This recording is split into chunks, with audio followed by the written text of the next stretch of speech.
Let's jump straight into this explainer. Today, we're decoding divine attributes and exploring the push for Islamic unity. So how exactly do finite humans even begin to grasp an infinite creator?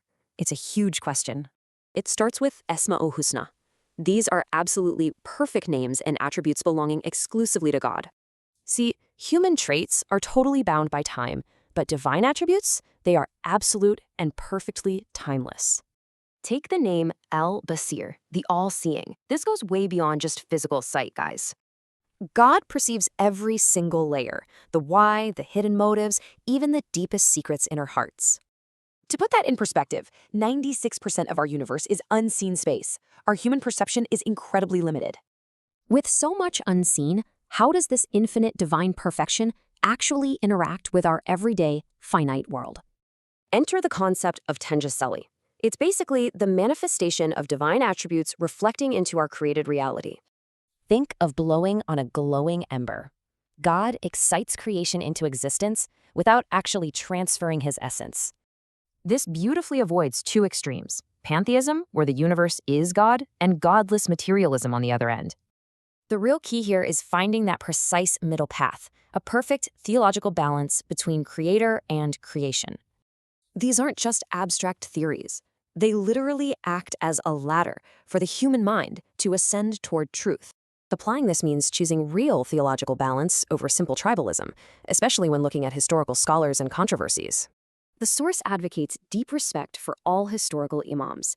It's about being Muslim first, rejecting blind sectarian loyalty.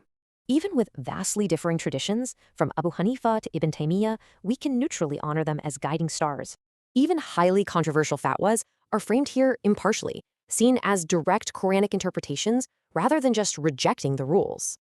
Ultimately, true understanding pulls us away from strict sectarian boundaries. The goal is defining ourselves simply as Muslim.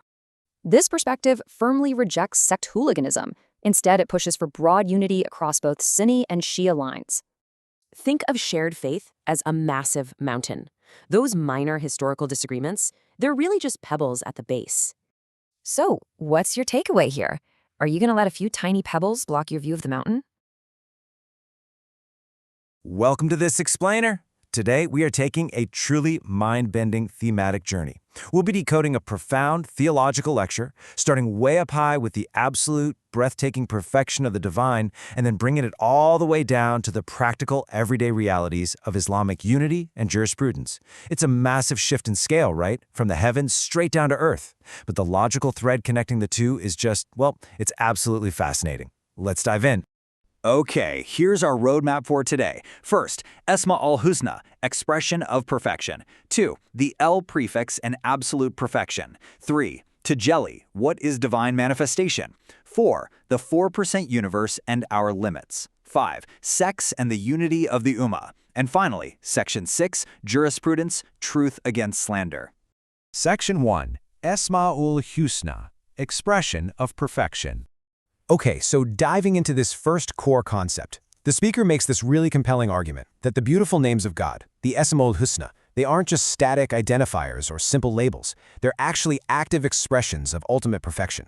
To help us grasp this, he uses a fantastic metaphor of a vehicle. Imagine you're standing under a towering 14-meter-tall palm tree. You really want the fruit at the very top, but obviously you can't jump quite that high. Well, the divine names act like a rope dropped from the very top of that tree.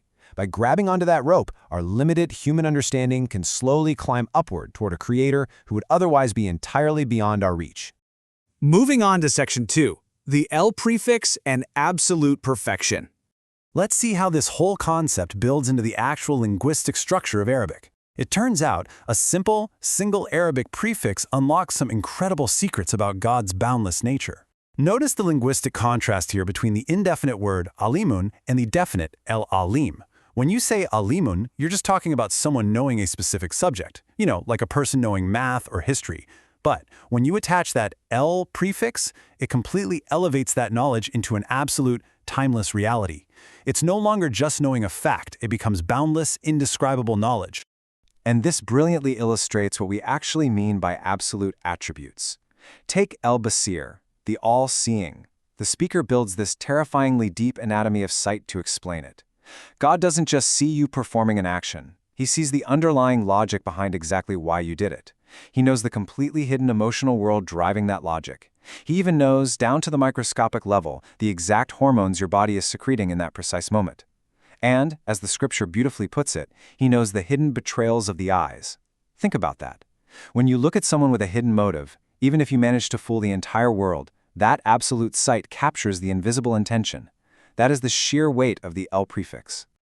This brings us to Section 3, Tedbiryay. What is divine manifestation?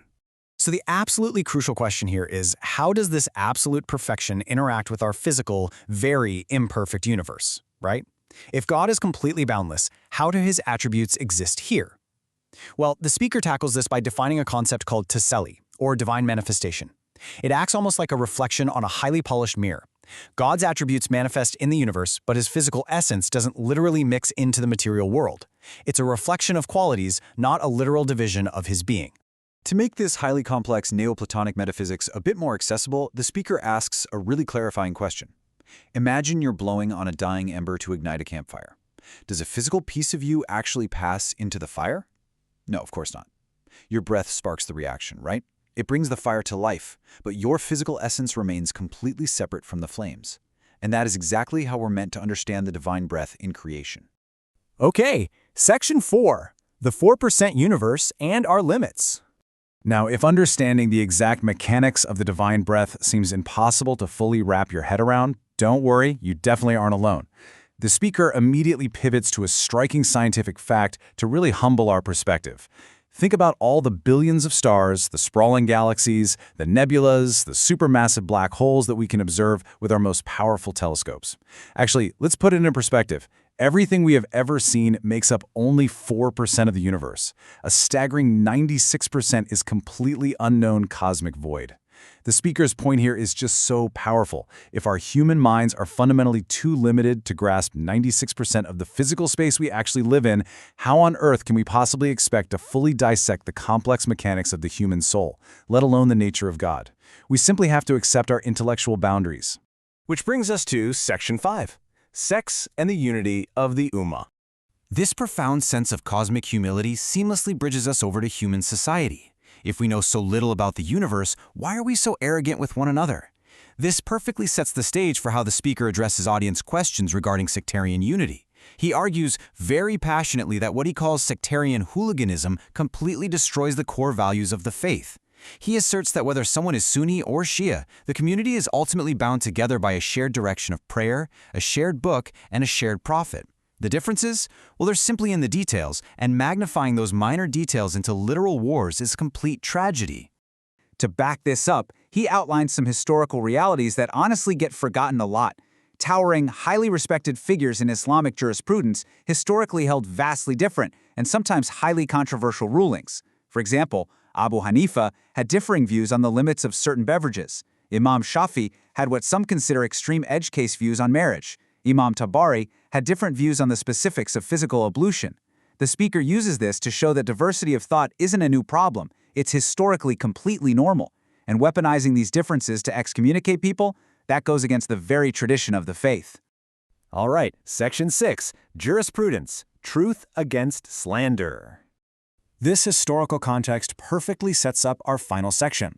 Here, the speaker objectively addresses some severe contemporary criticisms regarding his own fatwas. Addressing politically and socially charged accusations regarding his rulings on women's menstruation, he impartially clarifies his stance. He explains the strict jurisprudential logic at play. Because ritual ablution is a firm requirement for daily prayer, women are exempt during this time. However, ablution is not a requirement for fasting. Fasting is simply a matter of physical endurance. Therefore, his ruling is that while they are certainly exempt from prayer, women may choose to endure the fast if they feel physically well enough to do so. It's a distinction based purely on the technical requirements of the rituals, nothing else. He concludes his defense against these intense sectarian attacks with a breathtaking visual metaphor. Mount Erciyes is this massive, towering volcano in Turkey. He reminds his listeners that the shared faith they hold is exactly like this immovable, immense mountain. Meanwhile, our human errors, our minor disagreements, and our differing rulings, they're just tiny, insignificant pebbles scattered on the ground. Which leaves us with this incredibly provocative final thought. In a universe that we just learned is 96% entirely unknown to us, are we really going to let minor disagreements, The mere pebbles of our existence? Destroy the grand unity and the towering mountain of our shared understanding? It's a hugely powerful question to reflect on, brilliantly bridging the vastness of the cosmos right down to how we treat the person standing right next to us. Thanks for joining me on this explainer, and I hope it leaves you as fascinated as I am. Picture a human mind, right, trying to comprehend the absolute edge of the observable universe. Oh, yeah. Like really grappling with the sheer scale of infinite space and, timeless perfection. Which is heavy enough on its own. Exactly. But now take that exact same mind and just watch it get dragged all the way down into this bitter, petty, mudslinging argument over, like, tribal labels and out-of-context quotes. It is a massive drop. It's totally whiplash-inducing. Yeah. And that massive drop from cosmic philosophy straight down into petty human sociology, that is exactly the journey we are going on today. So welcome to this deep dive. Glad to be here. Our mission today is to unpack this incredibly dense, layered, and it's a fascinating lecture by the Turkish scholar and thinker Mustafaİslamoğlu. And I mean, this source material, it's truly split right down the middle. It really is two completely different halves. Yeah. First, we are navigating this highly philosophical exploration of Islamic theology, zooming in on the Esmâu'l Husna, the beautiful names of God, and this rather dangerous concept of divine manifestation. And then, I mean, out of nowhere, the atmosphere of the lecture just shifts entirely. Right. The second half drops us into this fiery, intense Q&A session. It gets so heated. Yeah, we literally see the speaker actively defending his life's work against a barrage of severe sectarian rumors. It becomes this real-time case study in how deeply nuanced philosophical ideas collide with the rigid, often unforgiving reality of human community dynamics. Now, before we go any further, I just want to be very clear with you, the listener, about our approach today. Definitely. Because this source material deals heavily with religious theology, scriptural interpretations, and some deeply rooted historical sectarian conflicts. We are just impartially reporting on the content provided to convey the ideas contained in the original lecture. Right. We are not here to validate or invalidate anything. Exactly. We're not endorsing any theological viewpoints, and we certainly aren't taking sides in any of the sectarian disputes. We're just exploring this as a fascinating study of language, philosophy, and human behavior. And that boundary is essential, for an intellectual deep dive like this. Yeah. We are looking at the mechanics of these ideas. The gears turning underneath. Yeah, like how is a concept built linguistically? How does it evolve historically? And most importantly, how do human beings react when those concepts challenge their preconceived notions? Okay, so let's unpack this.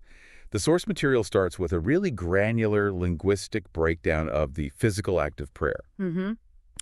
And there is this specific linguistic shift that happens, and it's so subtle, you might miss it entirely if you aren't paying attention. Oh, absolutely. So the divine command, as written in the scripture, is to praise the name of your Lord. In Arabic, that's Sebi Isme Rabbikal Allah. Right. But in actual physical practice, when a believer bows down, they drop a word.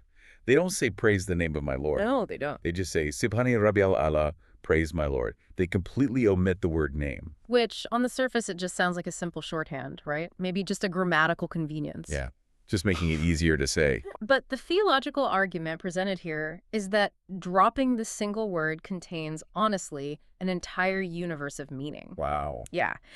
The goal of this kind of deep prayer is what is referred to as the mirage, the ascension of the heart. Okay. The purpose is for the human soul to attempt a direct connection with the divine essence itself. If a person were to keep the word name in that phrase during, the absolute climax of worship, the philosophy suggests that the name itself might inadvertently become a barrier. Oh, I see. It becomes a linguistic wall standing between the human and the divine. To really visualize this, there is an analogy introduced in the lecture that I found incredibly striking. The date farmer. Yes, the date farmer. So the speaker compares the names of God to a vessel, which is a vessel, a means to an end, or a sebep, which in this context he likens to a rope. Right. So imagine you are a date farmer in a sprawling oasis. You are trying to harvest dates from a palm tree. And these trees, they are not small. No, they are massive. They are 8, 10, 12, maybe 14 meters high. Right. You cannot just stand on your tiptoes and reach the fruit. You need a tool. You need a rope to climb the trunk. The argument here is that the Esma, the names of God, function as that rope. They are the tools given to our very limited, earthbound, finite minds to help us climb up and begin to comprehend something that is completely boundless. But you know, it's interesting because... Wait, hold on. I actually want to push back on this concept a bit, or at least play out the logical conclusion. Sure, go ahead. Because if the names of God are just the rope, is this philosophy arguing that the names themselves aren't actually beautiful or divine? Ah, I see what you're asking. Like, are they literally just utilitarian pieces of equipment to be discarded?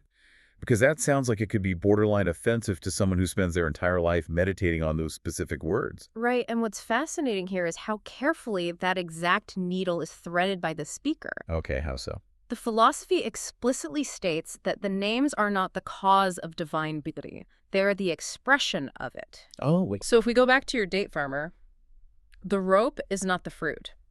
You don't climb a 14-meter tree, so you can take a big bite out of a fibrous rope. Yeah, that wouldn't make any sense. Exactly. The rope is what allows your human faculties to reach the altitude where the fruit actually exists. That makes a lot of sense. The beauty, the perfection that belongs entirely to the divine essence. The names are just the linguistic ladders we rely on to grasp a fraction of that essence. That distinction fundamentally shifts how we view human belief structures, I think. Oh, totally. If you extrapolate this out, it maps perfectly onto so many conflicts throughout human history.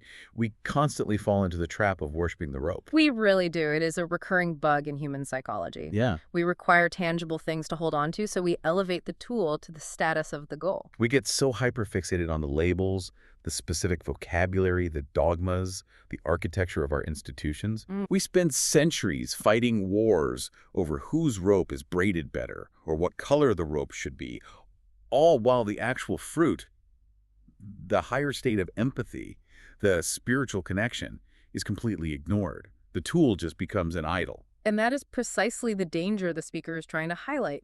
He wants the audience to use the names to experience the reality of the divine rather than just memorizing a vocabulary list and stopping there. Which naturally begs the question, right?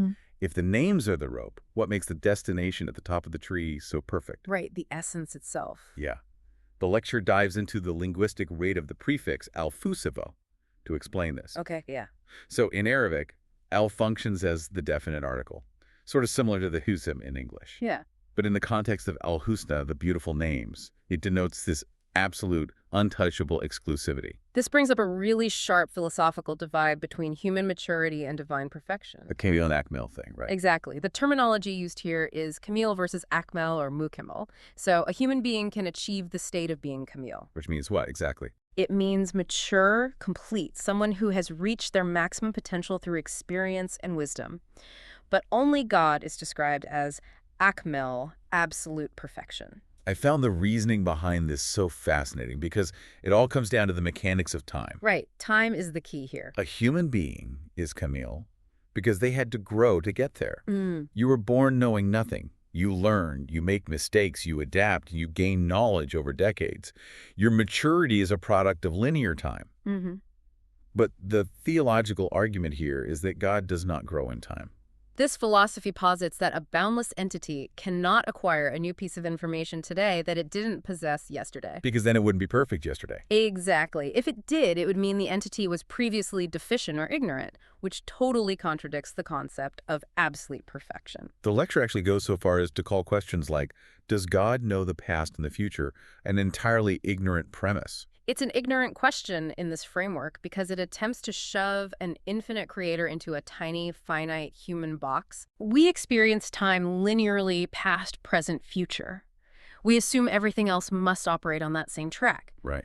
But if God is the creator of time, the master of its dimensions, then God is not a prisoner subjected to its flow.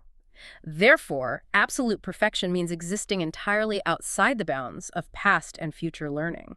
To really drive home how terrifyingly vast this perfection is, the speaker zeroes in on one specific name, al-Basir. The all-seeing. Right, which translates to the all-seeing, yeah. We tend to think of sight as a mechanical process. Right. Like a camera takes a picture, light hits a lens, and image is recorded. It's binary. You either see the train going past your window or you don't. But al-Basir operates on a dimensional plane that honestly sounds way more like modern cognitive science than ancient theology. It really does. The lecture details this overwhelming psychological and biological sequence. Yeah. It argues that divine perception doesn't just register the physical action taking place, it sees what is described as the betrayal of the eyes and the secrets of the heart. Let's walk through this sequence because this is where the philosophy gets incredibly granular. It's so detailed. It starts by saying God doesn't just know what object you're looking at. God knows the exact motivation, the why behind your gaze. And from there, it descends into the cognitive architecture. Yeah. God knows how your brain is evaluating the object of your gaze. It knows how that specific cognitive evaluation is reflecting in your internal emotional state. And it tracks how those emotional shifts activate specific physical faculties within your body. Here's where it gets really interesting. Yeah. The lecture takes this all the way down to endocrinology. Hormones. Yes. It states that divine perception knows exactly which hormones are secreted as a result of those emotions, and precisely where in your bloodstream those chemical messengers are being sent. It is a totalizing awareness of causality. It's not just seeing action, it's seeing the entire biological chain reaction. The speaker gives a very relatable, everyday example to illustrate this. The compliment example, Yeah. right? Yes. Imagine someone giving another person a compliment. On the surface, if a human observer is watching, they hear pleasant words, they see a smile, they register a positive social interaction. Right. But internally, the person giving the compliment harbors a deep resentment. The compliment is actually designed to undermine the other person. It's a passive-aggressive trap. We have all witnessed or experienced that kind of interaction. The outward action totally contradicts the internal reality. The point being made is that God, as Al-Basir, entirely bypasses the superficial auditory layer of the compliment. God sees the hidden malice rooting in the chest. The lecture imagines a divine response essentially saying, you thought you could mask your intent with a smile. I saw the betrayal in your neural pathways. I saw the truth of your hormonal response. If we connect this to the bigger picture, this ancient theology is describing the exact same human reality that modern neuroscience and psychology have uncovered. Oh, absolutely. We now know empirically that a single action, speaking a sentence, looking away, smiling, is merely the tip of a massive physiological iceberg. Yeah, there's so much underneath. There are millions of neurons firing, subconscious biases engaging, and chemical cascades occurring before we even move a single muscle. Right.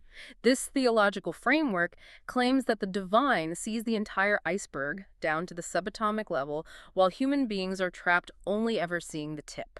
It transforms the idea of the all-seeing from like a giant cartoonish eye in the sky into an all-encompassing comprehension of physics, chemistry, and psychology. It's incredibly heavy. It is heavy, but what surprised me is that historically not everyone was on board with these beautiful encompassing names. No, they definitely weren't. You would assume a concept like boundless mercy would be universally welcomed, but the source material highlights a fierce historical resistance to one name in particular. Ar-Rahman. Right, Ar-Rahman, which translates to the most gracious or the most merciful. And you are correct, the historical context provided in the lecture shows that the polytheists of ancient Mecca absolutely despised this specific name. The lecture brings up Surah Taha, which is noted as a chapter meant to limit human imagination from oversimplifying God, and Surah Isra. But the focal point of the tension is this visceral reaction the Meccans had. The speaker notes they acted as if the very word Rahman left a bitter taste in their mouths. Why would a community have such a violent allergic reaction to the concept of mercy? To understand that, you really have to look at the sociology of pre-Islamic Arabia. Okay, set the scene. This was an incredibly harsh, unforgiving desert environment. Survival depended on tribal strength, retaliation, and rigid codes of honor. It was life or death, constantly. Exactly. A harsh environment tends to breed a preference for harsh transactional deities. That makes sense. To a society built on vengeance and tribal warfare, a god defined primarily by boundless, unconditional mercy might have sounded weak, or perhaps deeply unnatural to their social order. That makes the anecdote the speaker shares about the Treaty of Hudaybiyah make so much more sense. Oh, the treaty, yeah. This was a pivotal moment, a peace treaty being negotiated between the early Muslims and the Meccan polytheists. The prophet's scribe begins writing the standard opening of the document. Bismillah-ir-Rahman-ir-Rahim, in the name of God, the most gracious, the most merciful. And the lead Meccan negotiator, a man named Suhail bin Amr, halts the entire process. Just stops it cold. He aggressively objects to that phrasing. According to the history cited in the lecture, Suhail literally asks, what is Rahman? Right. He refuses to let the peace treaty proceed if that word is included. He insists on reverting to the older traditional tribal opening. Bismika Allahumma, in your name, O God. He was perfectly willing to acknowledge Allah, but he treated Rahman like it was a foreign, unacceptable concept. It is a remarkable moment of linguistic stubbornness. Truly? And the speaker interprets the Quran's subsequent response to this specific event as a direct, powerful rebuttal. He points to the opening verses of Surah Ar-Rahman, a chapter named entirely after the disputed word. The way the lecture frames it, the Quran is essentially leaning in and saying, you ask what Rahman is. You want the definition of this mercy you hate so much. Pay attention. And the response isn't some philosophical poem about feelings. No. The Quranic verses list massive, undeniable realities. Rahman is the one who taught the Quran. Rahman created humanity.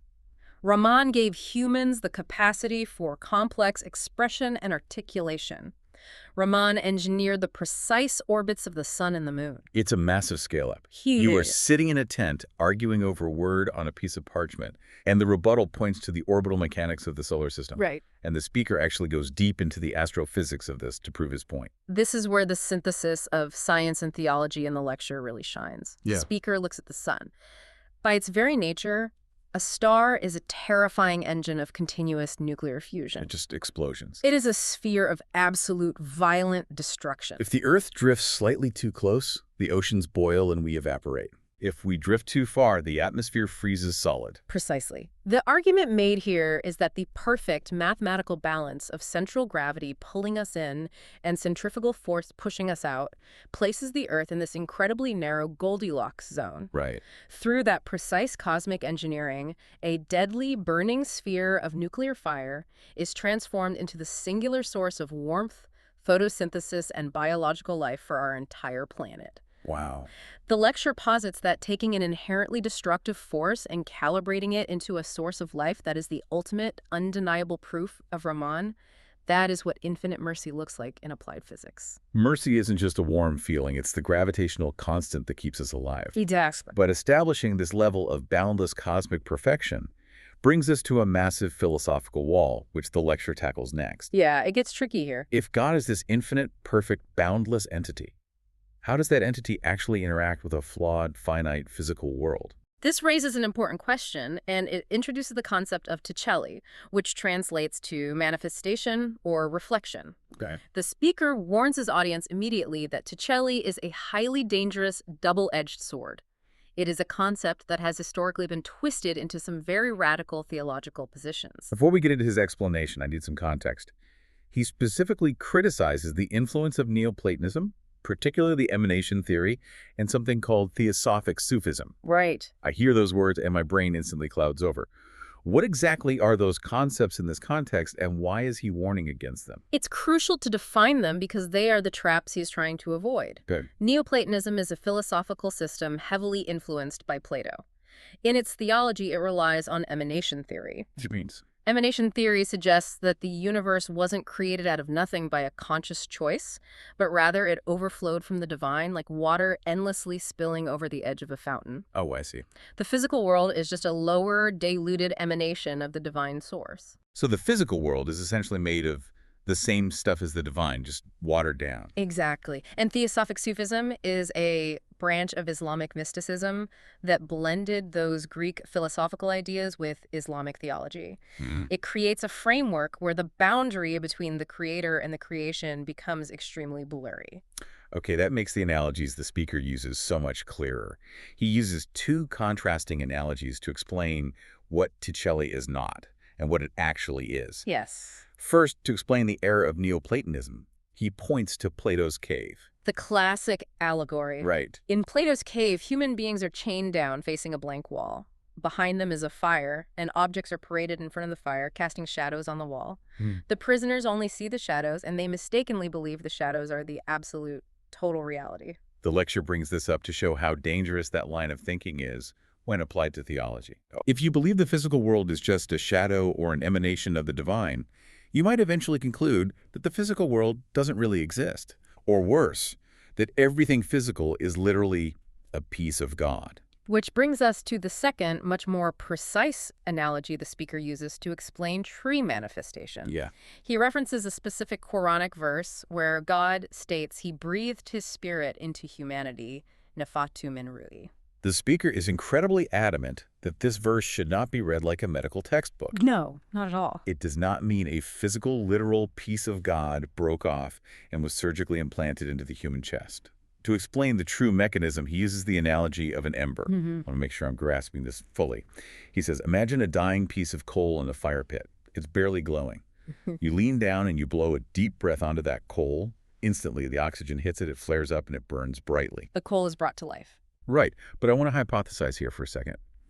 If the breath is the catalyst, but not the substance, are we saying humanity is just cold, dead matter that was jump-started from the outside? Because that feels a little disconnected. It's not about being disconnected. It's about maintaining a necessary structural boundary. Okay. Think about it. When you blew on that coal, did a physical piece of your lung, your blood, or your flesh transfer into the fire? No. The breath was just the vehicle for the oxygen. It triggered the chemical reaction. Exactly. The breath sparked the potential that was already inherent in the coal. Ah, I see. The breath was the catalyst, but there was no transfer of material substance. You did not become the fire, and the fire did not become you. That is a brilliant way to establish the middle ground, because he's clearly navigating a very narrow path between two massive philosophical cliffs. Very narrow. On one side, you have pantheism, or extreme interpretations of Wahdat al-Wujud, the belief that God is the universe. Right. If you fall off that cliff, you believe the person blowing on the coal is literally made of fire. And the speaker surprisingly equates that extreme mystical view with pure atheistic materialism. Really? How so? He argues that if you say God is just the physical matter of the universe, you are ultimately just worshiping matter. You've stripped away the divine entirely. Wow. And on the other cliff, you have the idea that the universe is entirely independent. Deism. Yes. The idea that God blew on the coal 1 billion years ago, walked away, and now the fire burns entirely on its own. The speaker's view of Ticelli manifestation is that the divine breath is the constant, necessary catalyst that keeps reality burning from moment to moment. It requires a relationship, but it demands a separation of essence. Maintaining that kind of intellectual nuance requires an incredible amount of discipline. It does. And this is where the lecture reveals the speaker's highly complex relationship with a famous mystic philosopher, Ibn Arabi. Ibn Arabi is a titan of Sufi philosophy, heavily associated with some of these emanation ideas. The speaker's stance on Ibn Arabi is a masterclass in critical thinking. He openly admits that he deeply admires Ibn Arabi's high-level cosmic metaphysics. He finds the expansive ideas beautiful and thought-provoking. But the speaker absolutely refuses to follow Ibn Arabi when the philosophy clearly contradicts established scripture. Right, he draws a hard line. He brings up a very specific example. In some mystical interpretations, there are attempts to frame Pharaoh, who is universally depicted as the ultimate arrogant tyrant in the Quran, as some sort of secret monotheist through intense intellectual gymnastics. The speaker flatly rejects that. He refuses to engage in scriptural distortion just to make a philosophical system work perfectly. And he uses a phrase that I think should be taught in every critical thinking course. Defending his right to pick and choose from Ibn Arabi's work, he says, "Why must I eat the worm just because I like the apple?" It is the perfect encapsulation of intellectual autonomy. It really is. You can appreciate the brilliance of a thinker's broader philosophy of the apple without being forced by blind tribal loyalty to swallow their clear errors, the worm. To really hammer home why this kind of intellectual humility is necessary, the lecture pivots back to astrophysics with a statistic that is genuinely staggering. Oh, the universe stat. Yeah. The speaker points out that everything we can observe in the universe, every galaxy, every quasar, every star system, all the nebulas, the planets, everything we can see with our most powerful telescopes, only accounts for roughly 4% of reality. The remaining 96% is dark matter and dark energy. Right. It is a vast, invisible unknown. We can observe its gravitational effects on the visible galaxies, but we have absolutely no idea what it actually is. So what does this all mean for theology? The speaker uses this scientific reality to enforce a boundary on theological arrogance. Yes. He is saying, look, our most brilliant scientific minds look out into the physical, tangible universe, and they have the humility to admit they are blind to 96% of it. If we cannot even comprehend the physical matter of our own universe, how can any mystic, theologian, or philosopher arrogantly claim to have a 100% flawless map of the invisible mechanics of the soul?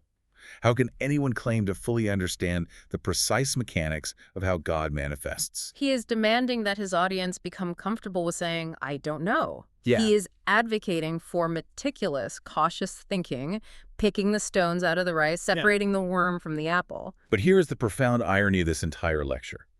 This exact insistence on nuance, this refusal to just blindly swallow the worm to appease a specific school of thought. This is precisely what causes the massive controversy in the second half of the source material. We hit the pivot point of the lecture. It really is a shock to the system. Mm. You are soaring through these cosmic realities, the 96% unknown, the breath on the ember, the physics of mercy, and suddenly the speaker is reading off a list of furious accusations directed at him from his own community. Yeah, it gets intense fast. He is fielding hostile questions. He is addressing rumors that are clearly designed to destroy his reputation and his livelihood. It is a stark reminder of the sociology of belief. When someone introduces high-level nuance into a highly polarized traditional space, they aren't just challenging an idea. No. To a community built on rigid certainties, nuance feels like a threat to the tribe's very identity. The accusations are severe. He is accused of insulting the great imams, the historical founders of the Islamic schools of jurisprudence. He is accused of insulting the Sahaba, the companions of the Prophet. And he is accused of issuing bizarre, heretical religious rulings, or fatwas. What is remarkable is how he handles the defense. Right. He doesn't just defensively say, I didn't do it. He uses the same analytical, theological expertise we just saw in the first half to completely dismantle the structural hypocrisy of his attackers. Let's look at the accusation regarding the imams. He is accused of hating Abu Hanifa, one of the most foundational legal minds in Islamic history. The speaker addresses the audience and points out a glaring fact. He literally wrote a comprehensive book praising Abu Hanifa. Yeah, an entire book. He spent years researching the man's life and elevating his legal methodology in print. He essentially asks, how intellectually bankrupt do you have to be to accuse me of hating a man I have dedicated a book to honoring? He then explains why the rumor started. And it wasn't about hate. No, it isn't because he hates the imams. It's because he refuses to adopt a sectarian label as his primary identity. Right. He states clearly that he prefers to be called a Muslim, rather than defining himself exclusively by a specific school of thought. He argues for an evidence-based approach. If an imam provides a ruling that is heavily supported by scriptural evidence, he follows it. If the evidence points in a different direction, he follows the evidence. Exactly. But in a tribal environment, refusing to wear the team jersey is often treated as a worse crime than actually being wrong. This dynamic is exposed most aggressively in the deep dive into his controversial rulings. The most heated part of the Q&A surrounds a fatwa regarding menstruation. This part of the transcript crackles with frustration. The speaker notes that a rumor was spread far and wide that he told women they were allowed to perform the ritual prayer, the salah, while menstruating. Which is a huge deal. In traditional Islamic jurisprudence, this is a massive taboo and goes against overwhelming consensus. You can sense the absolute fury as he categorizes this as outright slander. He clarifies his actual legal position, which was entirely different. So what did he actually say? He states that he argued women could choose to fast during the month of Ramadan while menstruating if they felt physically capable of doing so. The legal distinction here is vital to understand the controversy. Ritual prayer requires a very specific state of physical and spiritual purification called wudu. Right. Menstruation breaks that specific state. However, the speaker outlines his logic that fasting does not carry that exact same strict requirement for continuous ritual purification. Furthermore, he grounds his argument entirely in the Quran's terminology. He notes that the Quran refers to menstruation as an iza. Iza, okay. Based on linguistic analysis and classical lexicons, he translates iza as a mild illness, a discomfort, or a temporary burden. And the Quran has very explicit, lenient rules regarding illness. If you are sick during Ramadan, you are legally exempt from fasting, and you are instructed to make up those days later when you are well. But legally speaking, an exemption is an option, not a prohibition. Exactly. If a person with a mild illness feels strong enough to fast, they are permitted to do so. Therefore, Applying the Quranic definition of illness, the speaker argued that a menstruating woman is granted the mercy of making up the fast later, but she is not strictly forbidden from fasting if she wishes to. Whether a listener agrees with his specific legal methodology or finds it overly progressive, the real takeaway is the mechanics of the slander. The way they twisted it. Right. His attackers took a highly specific, linguistically nuanced argument about fasting and illness, deliberately twisted it, and broadcast to the masses that he was ordering women to perform ritual prayers in a state of impurity. Wow. They weaponized a lie to trigger a visceral disgust response in the general public. It's character assassination by deliberate misinterpretation.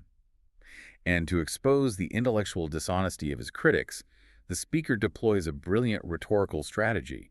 He turns their own revered historical figures against them, using extreme examples. It is a devastating counterattack. She dives deep into historical legal texts to show how cherry-picking works. He points out that Imam Shafi'i, a towering, universally respected legal genius, had a highly theoretical ruling based on his specific, strict legal methodology.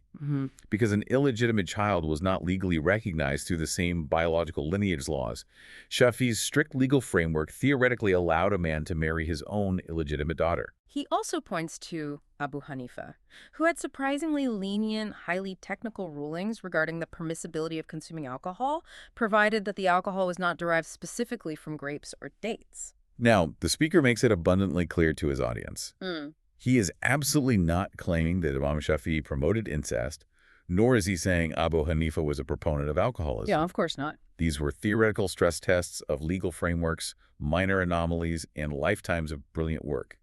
His point is about the extreme danger of removing context. Right. He tells his attackers, if I took the tactics you were using on me and applied them to Imam Shafi'i or Abu Hanifa, I could slander these legendary foundational figures as absolute monsters. He is holding up a mirror to their hypocrisy. He is asking for basic intellectual consistency. Yeah. If you wouldn't cancel the founders of your faith over one highly theoretical ruling, why are you attempting to destroy my life over a nuanced discussion on fasting? If we step away from the specific religious context for a moment, this entire segment of the lecture is a timeless masterclass in media literacy.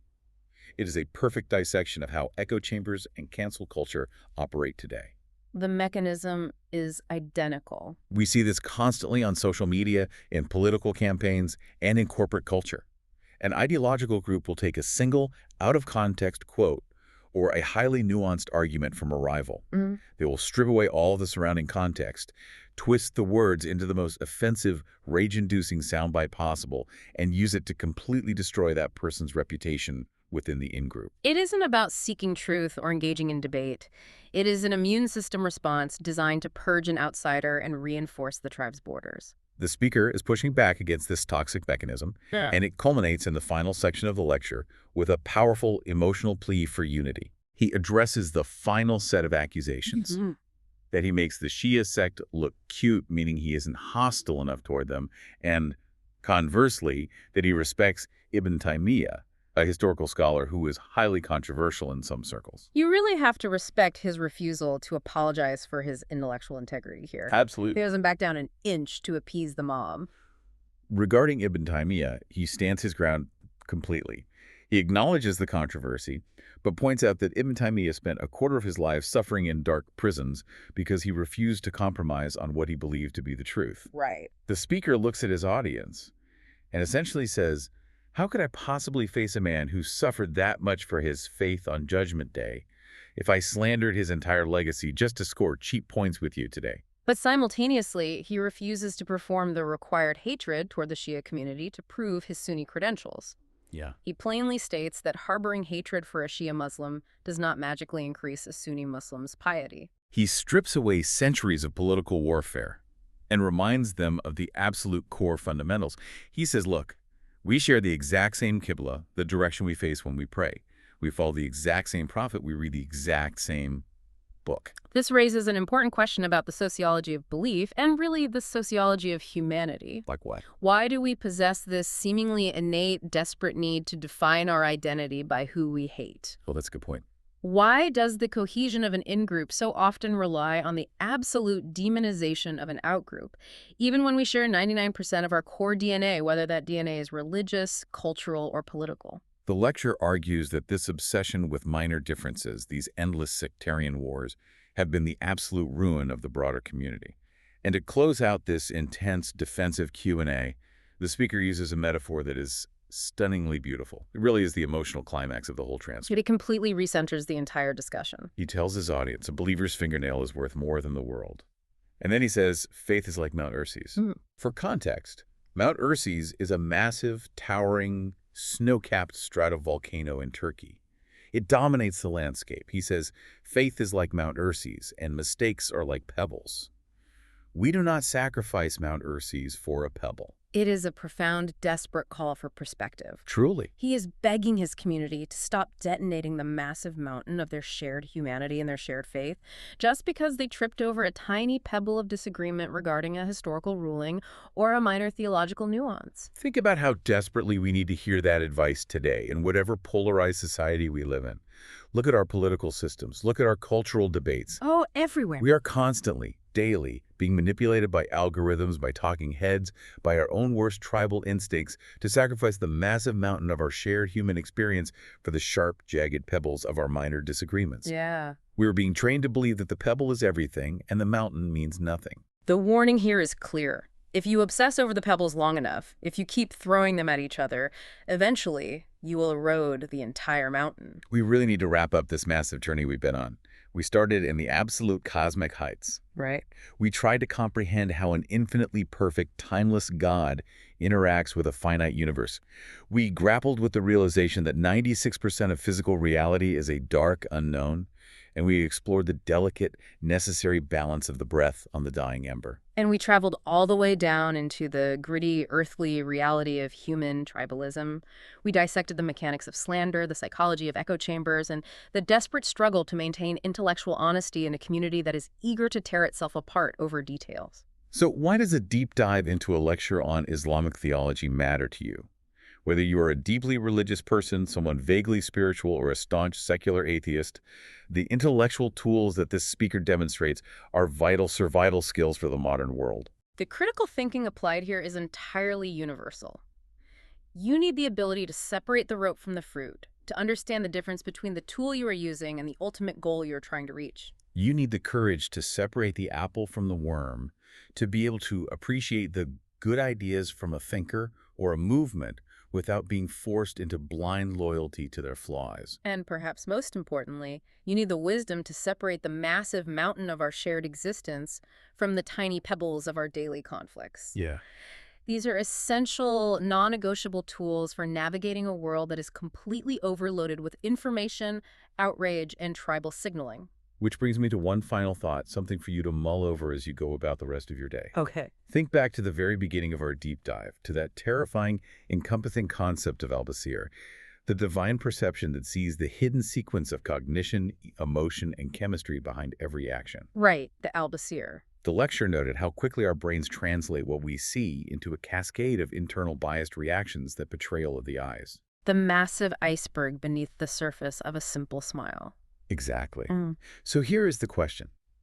If our own brains are constantly running this massive, hidden, subconscious programming every single time we look at someone, how much of your daily judgment of other people, the people you work with, the people you see on the news, the family members you argue with, how much of that judgment is actually driven by your own hidden internal programming, your own unrecognized biases and biological reactions, rather than the reality of who they actually are? Are you seeing the truth of the person in front of you, or are you just staring at the shadows on the wall of your own cave? It is a question that requires a lot of humility to even ask, let alone answer. It really does. Thank you for joining us on this incredibly deep exploration of the source material. We will see you on the next deep dive. Welcome to The Critique. Today's material is a transcript exploring the deep theological implications of the divine names, followed by a Q&A addressing contemporary sectarian criticisms. Yeah, it's a really fascinating piece of text. It is, but we need to dive right in, because the sharp pivot from the transcendent exploration of the divine names to the earthly disputes of the Q&A fractures the piece's overarching thematic unity. Oh, absolutely. I mean, it is a profound case of structural whiplash. Right. Because, the first half of this transcript is genuinely masterful. They make this beautifully constructed case for spiritual elevation by leaning into the depths of El-Basir, the all-seeing. The imagery there is just incredible. It really is. The way they describe the soul's ascent and breaking down how the divine perceives, like the hidden betrayal of the eyes or the buried secrets in the human heart. It creates this expansive, awe-inspiring atmosphere. You're taking the listener on this profound cognitive journey upward. Exactly. But then, right at the peak of that spiritual climax, the text just abruptly drops the audience into this highly contracted personal defense against sectarian slander. Yeah, it feels a bit like watching a breathtaking, big-budget documentary about the origins of the universe. And right as the orchestra swells, the director cuts the camera to complain about his catering budget. That is exactly what it feels like. It completely breaks the spell. It does. And there is an actual physiological reason why this doesn't work for the listener. When an audience is taking in massive cosmological ideas, contemplating the infinite nature of the creator, their parasympathetic nervous system engages. Oh, interesting. So they're physically relaxing. Yes. They become open, contemplative, spiritually attuned. Their defensive walls come down. So throwing them into an aggressive, earthly debate without any warning or transition is just a severe cognitive drop. Right. You're asking a relaxed, expansive mind to suddenly adopt a tense, defensive posture. And it dilutes all the hard-earned spiritual resonance of that first half. I hear that, but I do want to push back on the reality of the author's situation here. Sure. Because this transcript comes from a live lecture setting, right? The Q&A topics, this localized slander they're facing from sectarian critics, these are very real, highly pressing issues for their specific community. Oh, without a doubt. You can't just pretend the community isn't facing intense pressure right outside the doors of the lecture hall. These earthly disputes are practically demanding attention, so ignoring them might make the speaker look, well, out of touch. No, that is a completely fair read of the room. And I'm definitely not suggesting they just bury their head in the sand. Addressing reality doesn't require sacrificing your established thematic resonance, though. Okay, so how do they bridge that gap? The key is to forge a thematic bridge by explicitly applying the theological concepts established in the first half to the practical controversies addressed in the second half. Ah, I see. Yeah, you don't have to ignore the earthly disputes, but you absolutely must contextualize them using the transcendent lens you just spent an hour painstakingly building. So using the theology as the actual operational framework for the Q&A, how would that look in practice for this specific text? Well, take the earlier discussion about El-Alim, the all-knowing. Right. The author spends significant time explaining how El-Alim intimately understands the hidden motives operating quietly in the background of our lives. Beautiful section. So when the Q&A begins and the slander is brought up, you explicitly invoke that exact theology to explain your rationale for how you deal with detractors. Oh, wow, okay. You could say something like, because we have just established that El-Alim sees the hidden motives of those spreading these rumors, we are freed from the burden of descending into their bitterness. We leave their hidden motives to the all-knowing. That is a highly effective pivot. It seamlessly weaves the theological high ground right into the practical defense. You are actually demonstrating the theology in real time rather than just, theorizing about it. Exactly. You are proving to the audience that these divine names aren't just abstract concepts. They are practical shields against everyday chaos. That makes so much sense. Now, if the author decides they want to keep the theological lecture entirely pure and untouched by local drama, another route would be to physically sever the Q&A from the main text entirely. Like, make it its own thing? Yeah, package it as a completely distinct follow-up session. Title it something like Methodology and Jurisprudence. Frame it as a separate piece of media so the earthly disputes don't even have the chance to step on the toes of the primary spiritual lecture. That separation idea brings up an interesting through line, actually. Because preserving the integrity of the lecture is ultimately about preserving the speaker's spiritual authority. Yes, absolutely. And that authority is currently being undermined by more than just the structural placement of the Q&A. We need to look at the actual tone used within that Q&A. It's a big issue. The highly defensive posture taken during this section inadvertently amplifies the detractors, rather than centering the speaker's own academic and spiritual authority. It really does. I mean, when you read the specific points of contention in that second half, things like the author defending their past rulings on women's worship during menstruation, or defending their respect for the legacy of Ibn Taymiyyah. Or justifying their integration of Shia perspectives through the Ahl-Bayt school. Right, all of that.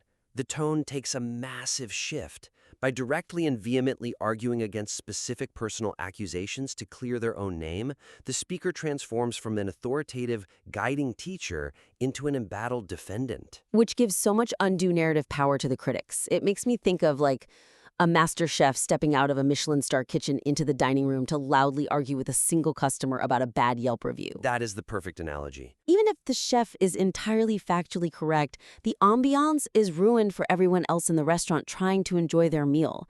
The heckler is suddenly dictating the terms of engagement. That is the exact dynamic at play. When an expert steps down from the podium to argue, the audience immediately stops learning about the subject matter and starts evaluating the fight. They just want to see who wins. Right. They are no longer thinking about Islamic jurisprudence. They're judging whether you are winning or losing an argument with an invisible critic. You are shrinking your massive scholarly footprint down to the exact size of your critic's narrow accusations. Let me challenge that slightly, though, because in a high-stakes, hyper-sectarian environment, optics really matter. They do. Is there a risk that by softening the personal defense or ignoring the specific framing of the accusation, the author might appear to be conceding ground to these aggressive critics? Doesn't a strong, direct, point-by-point rebuttal signal confidence and strength to a community that feels under siege? I mean, it's a completely natural instinct to want to strike back directly to project strength, but counterintuitively, descending into a defensive, tit-for-tat argument actually projects vulnerability. Because it shows they got to you. Exactly. It signals that the critic has successfully gotten under your skin. If you want to project unassailable strength, you elevate the defense by reframing these specific personal accusations into broad, objective teaching moments about Islamic jurisprudence and intellectual tolerance. So you pull it back to the academics. You remove the I and the me from the equation entirely. You replace your personal ego with the vast historical weight of the Islamic intellectual tradition. So you transform a personal attack into an opportunity to educate the room. Let's map out how the author can actively apply this reframing technique to some of these stickier controversies in the text. Okay, let's look at the controversy over women's worship. Good one. So instead of getting defensive and stating, "I never said women in menstruation can pray, that is a vicious slander against me," you just strip the emotion out completely. Right. Frame it purely as an academic exploration of usul al-fiqh, the fundamental principles of Islamic jurisprudence. You say something like, "Today, let's examine how historical scholars derived complex rulings on worship during states of physical limitation, utilizing the Quranic definition of eza, which refers to harm or illness." Notice how the methodology operates completely independently of the author's ego. You never even validate the slander by mentioning it. Not once. You just teach the mechanics of the ruling so thoroughly and with such overwhelming academic precision that the slander just evaporates on its own. Precisely. You starve the critics of oxygen by refusing to acknowledge them, while simultaneously proving to your audience that you are the adult in the room. It's a power move, honestly. It really is. And you can do the exact same thing with the controversies surrounding the inclusion of different scholars. Instead of angrily defending your personal respect for Ibn Taymiyyah or your inclusion of the Ahl-Bayt school, use the criticism as a springboard to objectively teach the history of intellectual diversity. Right, you take the audience on a historical tour. You explain how vast, rigorous, and accommodating the early Islamic intellectual landscape was. Yes. And by highlighting that rich, diverse history, you inherently shrink the modern, rigid sectarian mindset into a historical anomaly. You don't have to attack the critics. History does it for you. Exactly. You remain the teacher, and the critics remain the subject matter. That is the ultimate display of academic confidence. Yes, which leads us to another critical area where the author's desire to prove their academic credentials actually gets in the way of the audience's experience. This isn't just happening in the Q&A, right? It's bleeding into the main theological lecture as well. Yeah, which leads us right into the delivery of this incredibly deep academic content in the first half. Yes. And the rapid succession of complex philosophical references during the discussion on divine manifestation creates intellectual turbulence that interrupts the emotional resonance of the core concept. It's so dense. We are talking specifically about the section covering the concept of Decoding, or divine manifestation, which is inherently difficult to grasp anyway. Right. The author clearly wants to provide a robust philosophical genealogy to back up their points. But I have to admit, as a reader, I experienced profound confusion here. You aren't alone in that. When the text rapidly jumps from Neoplatonism to Aristotle to Suhrawardi to Ibn Arabi, and then immediately starts dissecting the nuanced differences between the Baghdad and Nishapur academic schools, it overloads the listener. It felt like I was reading a densely packed doctoral syllabus, rather than engaging with the transcendent spiritual concept. The emotional weight of Ticelli is just completely lost. Because you are triggering cognitive overload, the audience stops trying to feel the spiritual weight of divine manifestation, and instead, their brains start anxiously trying to categorize data. Like, wait, who was Suhrawardi again? Exactly. They're trying to remember who Suhrawardi is, what century he lived in, and how his framework relates to Aristotle's. When you barrage an audience with disparate philosophical frameworks, the emotional resonance of the core concept is completely hijacked by intellectual turbulence. So true. We have to ask, what is the ultimate goal of this section? Is the goal to prove the author's academic credentials to unseen peers? Or is the goal to illuminate the listener's heart so they understand the nature of the divine? It has to be the latter. And what makes this section so frustrating is that nestled right inside all of that heavy philosophical name-dropping, there is an absolutely brilliant, breathtaking metaphor that perfectly explains the concept. The embers. Yes. The author brings up the idea of nefatu, the breathing of the soul, and uses the analogy of blowing on glowing embers. It is a stunning piece of imagery. It really is. They explain that when you blow on a coal, your breath kindles the fire. It brings the ember to life, generating warmth and light. But the actual essence of your physical being doesn't transfer to the coal. Right. The coal doesn't become you, and you don't become trapped inside the coal.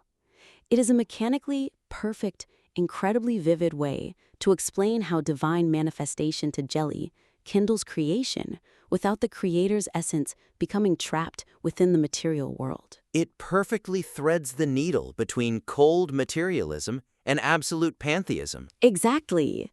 So why bury something so universally resonant under a mountain of academic genealogy? It's a classic case of an expert forgetting what it's like to be a beginner. The depth of your expertise should be the invisible foundation that holds the metaphor up, not a towering barrier the listener has to climb over just to get to the metaphor. So how do we fix it? To fix this, the author needs to ruthlessly streamline the philosophical name-dropping and focus exclusively on the core metaphors that directly serve the listener's spiritual and emotional understanding. So how do we clear the brush here? Do we just delete the historical context entirely? Well, not necessarily delete, but definitely relocate and restructure. You want to lean heavily into that brilliant analogy of blowing on the embers. Make that the absolute centerpiece of the Ticelli explanation. Really give it room to breathe. Exactly. Expand on it. Spend your time detailing the warmth, the light, the kindling effect, and that clear, beautiful separation of essence. Let the audience sit with that image until they fully internalize the spiritual mechanics of it. And if the author feels that mapping out the philosophical genealogy from Neoplatonism to Ibn Arabi is absolutely essential for the academic record, they can just sequester it. Move it out of the main flow. Right. Move that dense academic history to a dedicated appendix, or maybe publish it as a separate specialized companion piece for their advanced students. Exactly. By sequestering the dense academic history, you preserve the poetic, emotional power of the core metaphor for your primary audience, while still satisfying the rigorous academic requirements for those who actually want to dig deeper. It's about knowing which tool to use for which audience. You don't use a sledgehammer to paint a portrait. To recap, the impact of this material can be vastly improved by creating a structural and thematic bridge between the soaring theological teachings of the first half and the practical, gritty Q&A of the second. This prevents the listener from experiencing cognitive whiplash. Crucial step. Furthermore, the speaker's authority can be protected and strengthened by reframing defensive personal responses into objective, authoritative academic lessons, letting the history and the methodology do the arguing for them. Absolutely. And finally, the text can be elevated by streamlining dense philosophical name-dropping in favor of expanding on resonant, highly accessible metaphors like the kindling of the embers. It's all about maintaining altitude. You know, the audience came to you because they want to understand the vastness of the divine. Every structural choice, every tonal shift, and every metaphor needs to serve that upward trajectory. We love to see how these adjustments elevate the final text, so please feel free to submit the revised version back to us for another critique.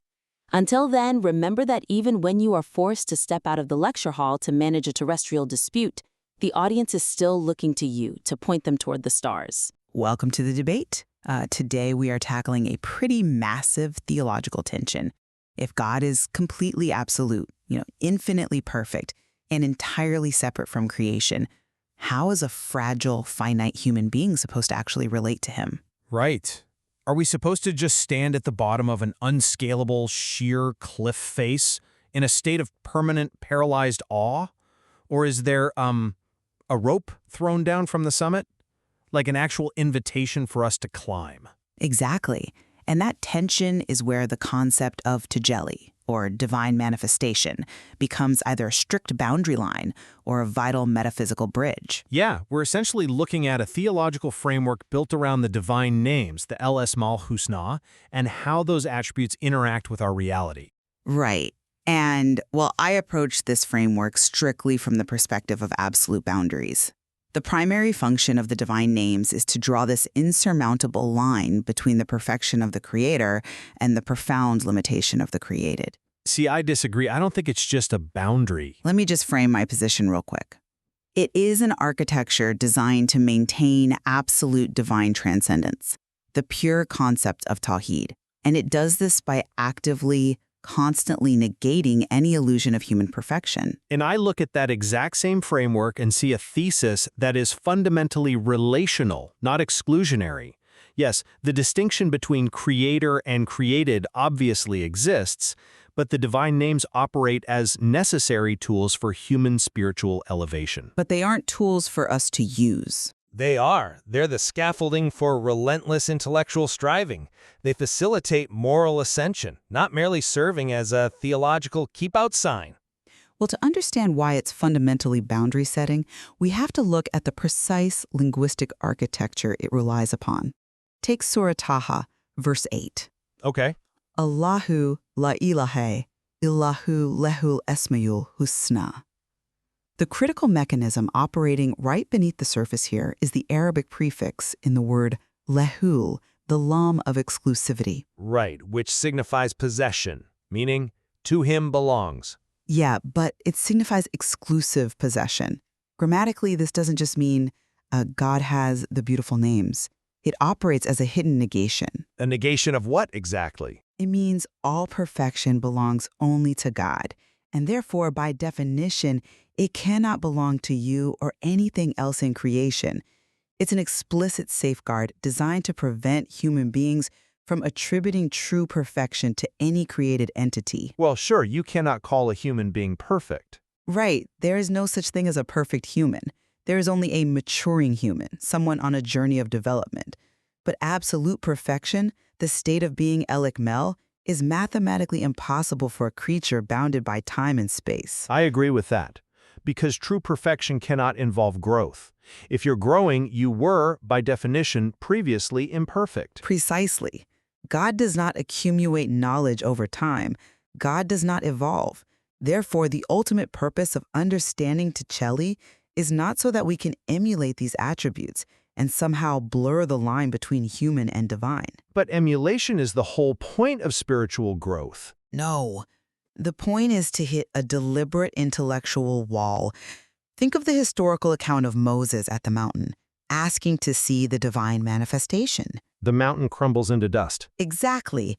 And the lesson there isn't, here is how you become like the mountain.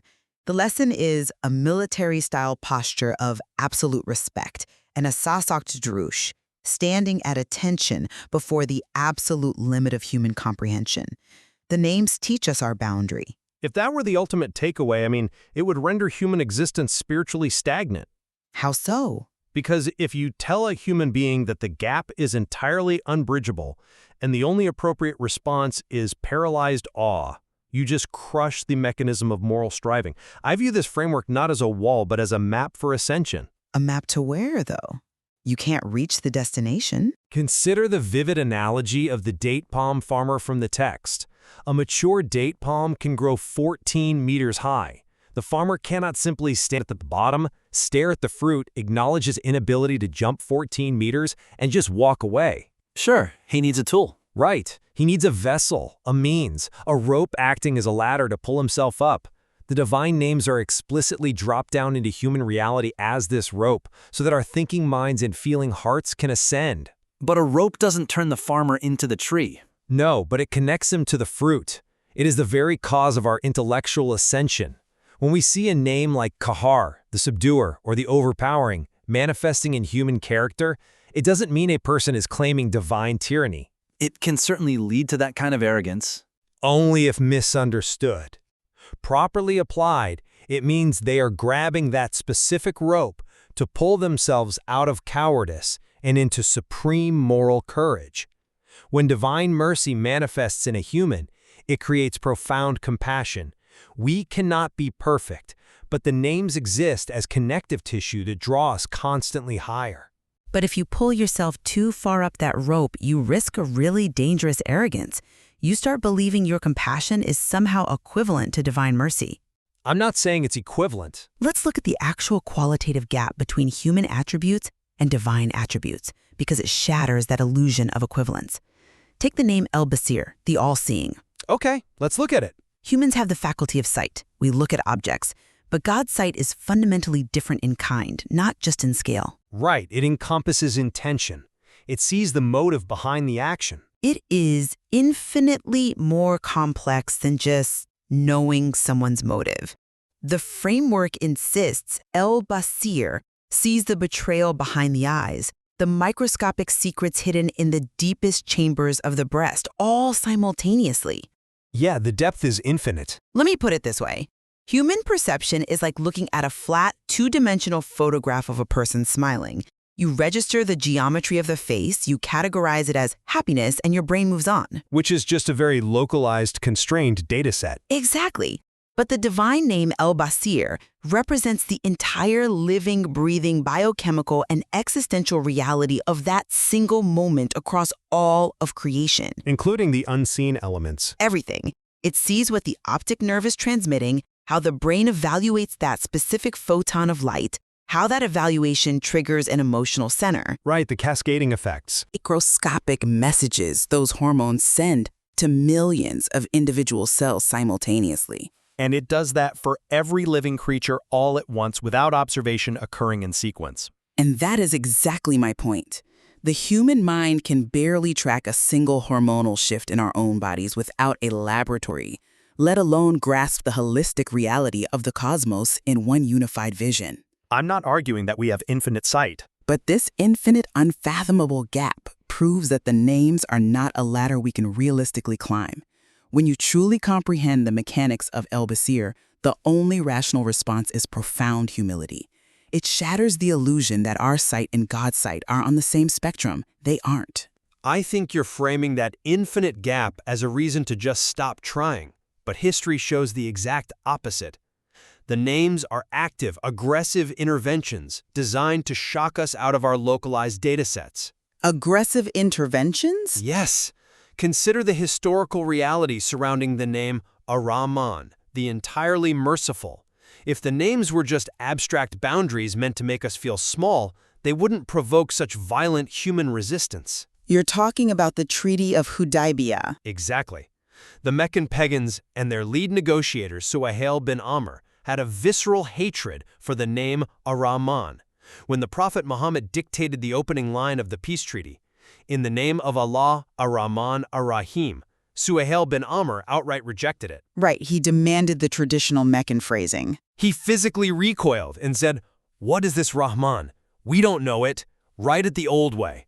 They were completely locked in their arrogant, tribal understanding of power. And how did the divine respond to that rejection? By revealing Surah, Ar-Rahman. Right, and not by retreating behind an unbridgeable wall of transcendence. It was a direct, rhythmic, almost overwhelming challenge to human stubbornness.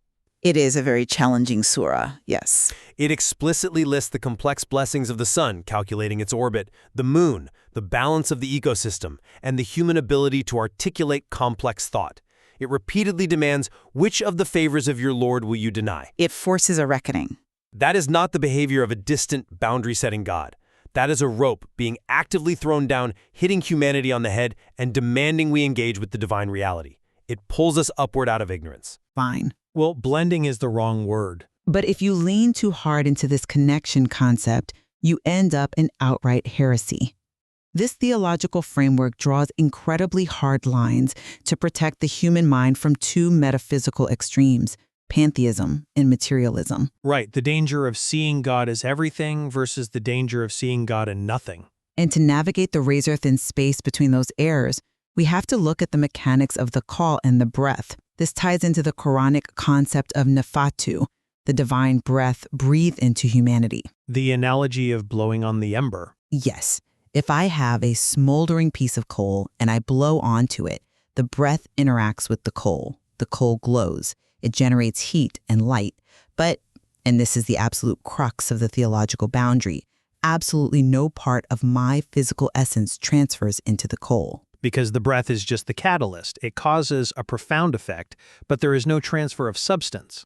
Which is exactly why the framework strictly rejects the philosophical concept of emanation. It rejects the Neoplatonic idea that creation simply spills over from God's essence, like water absorbing into a sponge. Right. The essence remains perfectly distinct. When the coal glows, that is tajalli. It is a manifestation of an effect, but it is a catastrophic, arrogant delusion for the glowing coal to suddenly believe it contains the essence of the blower. Which would be pantheism. Exactly. Pantheism is the coal thinking it is the breath. Materialism is the coal thinking it ignited itself. The framework is an intellectual fortress designed specifically to prevent the blurring of those lines. Look, I fully acknowledge the necessity of those guardrails. Pantheism makes the human ego divine, which is disastrous. But look at how this exact same framework treats the thinkers who actually dared to walk that razor-thin line and occasionally slipped. You mean the mystics? Yeah. It has a profound, almost protective respect for the metaphysical striving that happens between those guardrails. How can you say it has respect for it when it explicitly states that the mechanics of creation are beyond human capacity to formulate? Because of how it defends the great Sufi philosopher Ibn Arabi. Ibn Arabi looked at the massive interconnectedness of the universe and essentially conceptualized it as a literal divine breath unfolding. He looked at the glowing coal and argued that the glow was the breath. He did, and the framework admits his methodology was deeply flawed on that specific point. But it vehemently refuses to excommunicate him or discard his work. Which is highly debated among scholars. Sure, but the text argues that out of his 300 massive volumes of philosophical exploration, if there are methodological errors regarding Taselli, there are still thousands of brilliant, magnificent insights. It calls them magnificent stars. But stars can still lead a navigator off course if the constellation is misread. But you have to try to read the stars. We know from modern astrophysics that 96% of our universe is unseen. Dark matter, dark energy, realms completely beyond our optical grasp. And our physical reality is just a tiny 4% sliver. Right. This vast, terrifying unknown absolutely requires the metaphysical bridges of Taselli to make any sense of our existence. The fact that this theology tolerates and even defends Ibn Arabi's grand, highly risky attempts to map that 96% proves the ultimate drive here is toward connection. I think that is a deeply romanticized view of intellectual risk. The goal isn't to wander into the dark and hope you don't fall off a cliff. Let's look at the practical, lived reality of how this theological boundary applies to everyday human life. You mean in Islamic jurisprudence? Exactly. Let's look at the madhab, the schools of thought. The framework explicitly connects the absolute, unapproachable perfection of God to the inherent fallibility of the greatest legal minds in history. You're referring to the founders like Imam Abu Hanifa, Imam Shafi'i. Yes. Imam Malik, Imam Ahmad. These were brilliant foundational intellects, but the framework lays out a stark premise. Because absolute perfection, el-akmal, belongs strictly to the divine, every human scholar is inherently flawed. Their minds are bounded by time, geography, physical limitation. Which is exactly why the framework advocates for investigating the underlying evidence of a ruling rather than engaging in blind imitation. It specifically states, I am of the Hanafi school, but I do not blindly imitate. I investigate the proofs. I completely agree with that approach. But that is the practical, daily application of the theological boundary.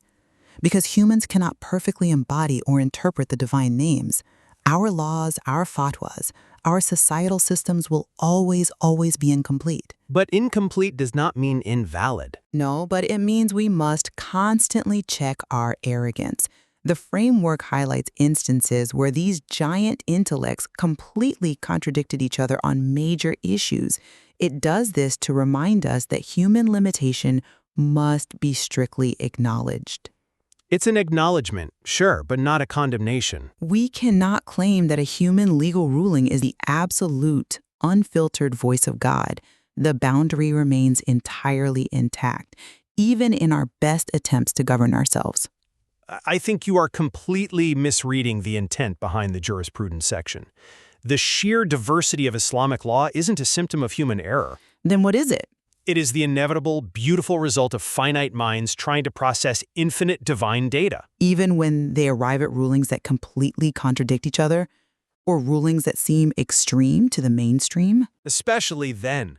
The framework deliberately highlights highly contentious, incredibly specific legal rulings to prove a point about how Tashelli operates in the human intellect. Think about how a prism works. A prism? Yeah. A single, pure, blinding beam of white light hits the glass and it shatters into a spectrum of different colors. The divine truth is the single light.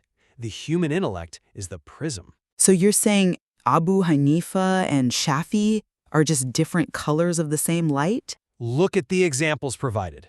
The framework points out Imam Abu Hanifa's incredibly strict, logic-driven, categorical definition of what constitutes forbidden wine versus other fermented drinks. Right, a highly technical legal distinction. And it points to Imam Shafi'i's highly theoretical, heavily text-bound ruling regarding the marriage of a daughter born outside of wedlock. And it brings up Imam Tabari, a towering Sunni scholar who concluded that wiping the feet during ablution was obligatory rather than washing them. Based on his specific linguistic reading of the verse. Rulings that cause massive historical friction, I might add. Yes. But the framework explicitly forbids insulting, anathematizing, or excommunicating these scholars for these differences. It doesn't point to Tabari or Abu Hanifa and say, look at how they failed the boundary of perfection. No, it respects their scholarship. It says these different methodologies are just different lanes on the same massive highway.